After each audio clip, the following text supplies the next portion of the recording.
Almost any accomplishment in the history of the world has come at the hands of people who've taken risks. People who are willing to push the envelope. People who are willing to explore the unknown. And, you know, the key thing about taking risks is learning. You know, and if something doesn't work out, learn from it. And then you're able to move further. If you play it safe, that makes you stupid. Because if you don't take risks, you don't get smarter. You know, so you may know the answer, but you can't do anything. Because if you're going to be successful, you've got to take some risk. And when you take a risk, you make a mistake, and you might learn something, because we're supposed to learn from our mistakes. See, that's what life is. See, you've got to be willing to give it all up. Because the only way that you can grow, you've got to risk. The only way that you can become your best, you have got to risk. Sacrifice leads and gains follow. Don't look for any gains where there's been no sacrifice. Don't wake up and look for no gain. Don't look for your game to improve. Don't look for the record to improve. Without sacrifice, there are no gains. You're gonna fail. You're gonna fail 10 times, 100 times, maybe even 1,000 times. But that's okay. Failure isn't permanent. Falling isn't permanent. You get right back up and keep going. And this time, you're gonna be stronger, wiser, and you'll be more driven than ever. And for every 10 failures, you'll land one success. You have to love success so much that you're willing to fail 10 times before you can succeed once. That's how a winner does it. Here's something else. Want to create a greater sense of fulfillment? Challenge your fears. Challenge them. Look those fears in the face and take them on. Don't allow them to rule you. Decide that you're going to take some chances. And something else will take its place. If I quit, however, it will last forever. I dare you to take a little pain. I dare you. I dare you not to go home. Somebody said, I don't go home, I feel bad. Go through it. You ain't gonna die. At the end of pain is success.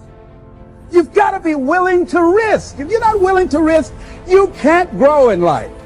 Life has no power when you're not willing to risk.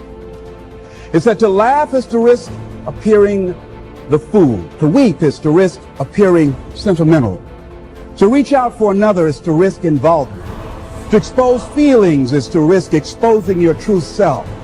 To place your ideas, your dreams before a crowd is to risk their loss.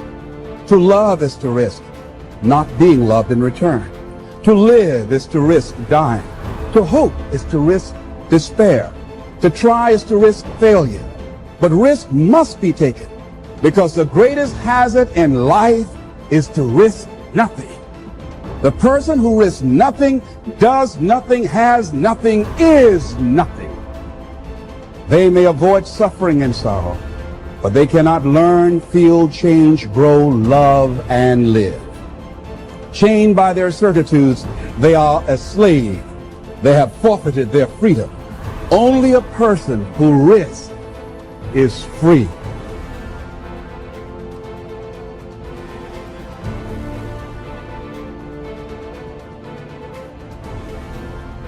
I don't know how many of you remember or recognize the name Howard Hill. Now, Howard Hill was a good Alabama boy. He was an archer. They say he was the best in the whole world. He entered 287 archery tournaments. He placed first 287 times. He was so good, he retired early because the other archers started to get unwilling to compete for second place. I've seen newsreels of Howard Hill where from 50 feet away, he had split an arrow dead center in the bullseye. Then he would take the next arrow and split the first one. He killed a Cape buffalo with a bow and arrow, the most difficult game animal alive to bring down. He killed a Bengal tiger. He killed a 15-foot shark in under 18 feet of water. or was it an 18-foot shark under 15 feet of water? Well, it was a great big one in his way down there. I do know that. He was a good one, there's no question. So now let me emphasize a point. I've never shot the bow and arrow professionally, but I'm an instructor extraordinary. I'm not certain, but I think that's French, which means I'm really good at it. As a matter of fact, let me tell you just how good I am as a teacher. If I could spend 30 minutes with any man or woman who will ever view this, providing your eyesight is good and your health is normal, at the end of 30 minutes, I would have you hitting the bullseye more consistently than Howard Hill could hit it on the best day he ever had. Sound like I'm bragging, but I'm not. I could do it. Provided, of course, you had first blindfolded Howard Hill and turn him around a couple of times so he wouldn't have a clue as, which way am I headed? And you might say, well, now, Ziglar, my goodness alive, fella, of course you could. That's ridiculous. How on earth could a person possibly hit a target he couldn't even see? It's a good question, but here's the better. How can you hit a target you don't have? Also, one more thought on discipline. Here's the greatest value of discipline. Self-worth. Self-esteem. People are teaching self-esteem these days, but they don't connect it to discipline. The least lack of discipline, and it starts to erode our psyche. One of the greatest temptations is to just ease up a little bit, right? The slightest lack of doing your best starts to erode the psyche. Instead of doing your best, doing just a little less than your best. Sure enough, you say, well, it's just going to affect my sales. No, it's going to affect your consciousness. It's going to affect your philosophy. Now you've begun in the slightest way to affect your own philosophy. Here's the problem with the least neglect. Neglect starts as an infection. And if you don't take care of it, it becomes a disease. And one neglect leads to another. And the worst of all, when neglect starts, it diminishes our self-worth, our self-confidence, our self-value. You say, well, how can I get back my self-respect? I'm telling you, you don't have to go to 29 classes.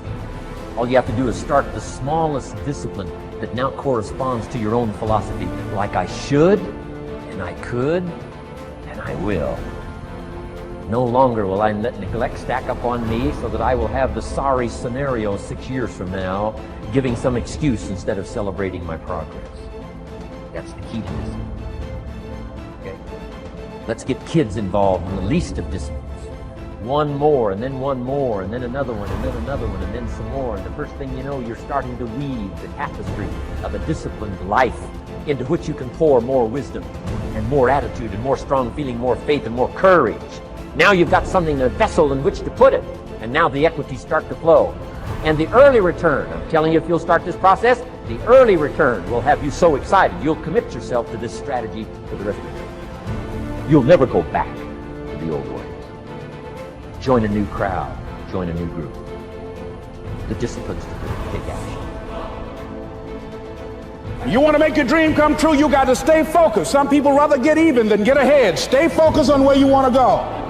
I just kept on doing what I was supposed to do. And so I was driving to the radio station. My opponent had over $20,000. I had less than $800. As I was in the radio station, the guy said, "You're going to make a commercial?" I said, "Yes." He said, "It better be a good one because that money can't go pretty far here." And I sat there in the middle control room and I was thinking, and here's what happens when you get still. Stuff will start coming. Something said, "Call your mama." You used to talk about your mother on the air all the time. Ask her to say a few words for you. That'll be a different kind of political spot.